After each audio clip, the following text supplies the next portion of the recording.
જય શ્રી કૃષ્ણ પ્રિય દર્શક મિત્રો, મારી આ યુટ્યુબ ચેનલ શ્રી હરિભક્તિ રસમાં તમારા બધાનું હાર્દિક સ્વાગત છે। આજના વિડીયોમાં આપણે હનુમાન દાદાના મંત્રો શ્રવણ કરીશું, જે ખૂબ જ શક્તિશાળી છે અને આપણી રક્ષા કરે છે। એ વાત તો સિદ્ધ છે કે કલયુગના દેવતા હનુમાનજી છે। ભગવાન રામ અને માતા સીતાના વરદાનથી ચિરંજીવી હનુમાન કહેવાય છે। આજે પણ સંસારમાં જુદા જુદા સ્વરૂપે ફરતા રહે છે અને ભક્તોનું કલ્યાણ કરવા સાથે જ તેમના તમામ અનિષ્ટોનો નાશ કરે છે। હનુમાન ચાલીસામાં કહ્યું છે તેમ, સંકટ તે હનુમાન છોડાવે, મનક્રમ વચન ધ્યાન જો લાવે। જે ભક્ત મન અને શ્રદ્ધાપૂર્વક હનુમાનજીનું એકવાર પણ નામ લે છે, રામદૂત તરત જ તેમનું દરેક સંકટ દૂર કરે છે। શત્રુનો ભય હોય કે રોગ, દરેક પ્રકારની સમસ્યાના છુટકારા માટે હનુમાનજીની આરાધના ઉત્તમ અને શીઘ્ર ફળ આપે છે।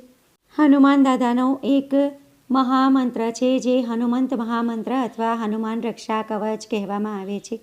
આ કવચના પાઠથી ભક્તની ફરતે એક દિવ્ય કવચની રચના થાય છે અને કોઈ પણ પ્રકારનું અનિષ્ટ તેને સ્પર્શ પણ નથી કરી શકતું।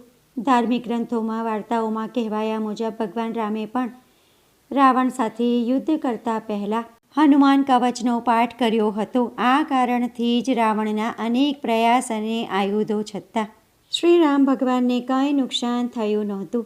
હનુમાન કવચના પાઠથી તમામ ખરાબ અને નકારાત્મક શક્તિઓ વ્યક્તિથી દૂર રહે છે। હનુમાન કવચ કરનાર વ્યક્તિ પર કોઈ પણ પ્રકારની જાદુ ટોણા કે પછી તોડકાની અસર થતી નથી, તેમજ જો કોઈ આવો પ્રયાસ કરે તો હનુમાનજી આવું કરનાર વ્યક્તિને દંડિત કરે છે।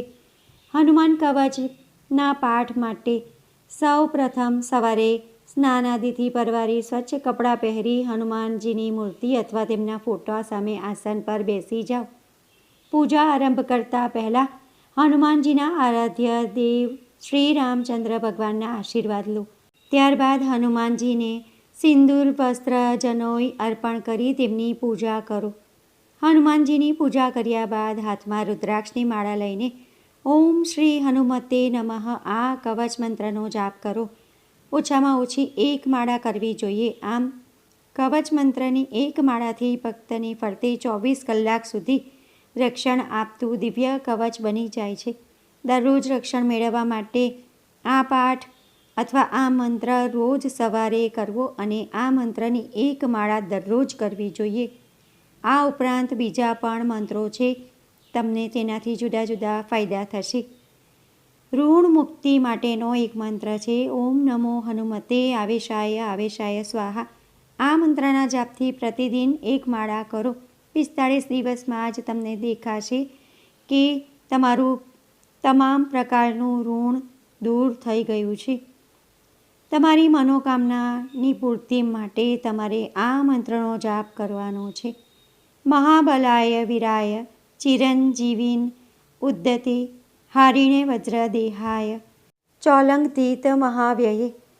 આ મંત્રના જાપ કરવાથી તમારી મનોકામના ચોક્કસ પૂર્ણ થશે અને તમારા જીવનમાં જો કોઈ સંકટ હોય તો તેને દૂર કરવા માટે આ મંત્રનો જપ કરવો।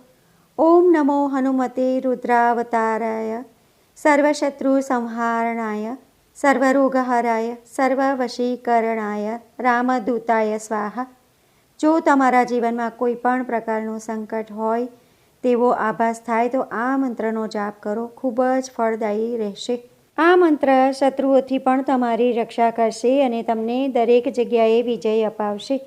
તો ભક્તો, આજના વિડીયોમાં હનુમાન દાદાના અલગ અલગ મંત્રો જણાવ્યા છે, તેમની અસર અલગ અલગ થાય છે, તો તમારે દરરોજ આ મંત્રનું શ્રવણ કરવાનું।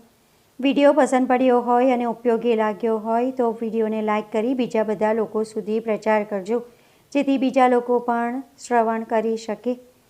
ફરી મળીશું નવા વિડીયો સાથે, ત્યાં સુધી બધા ભક્તોને મારા જય શ્રી કૃષ્ણ। જય હનુમાન દાદા। કોમેન્ટમાં જય હનુમાન જરૂરથી લખજો। વિડીયો જોવા માટે ધન્યવાદ।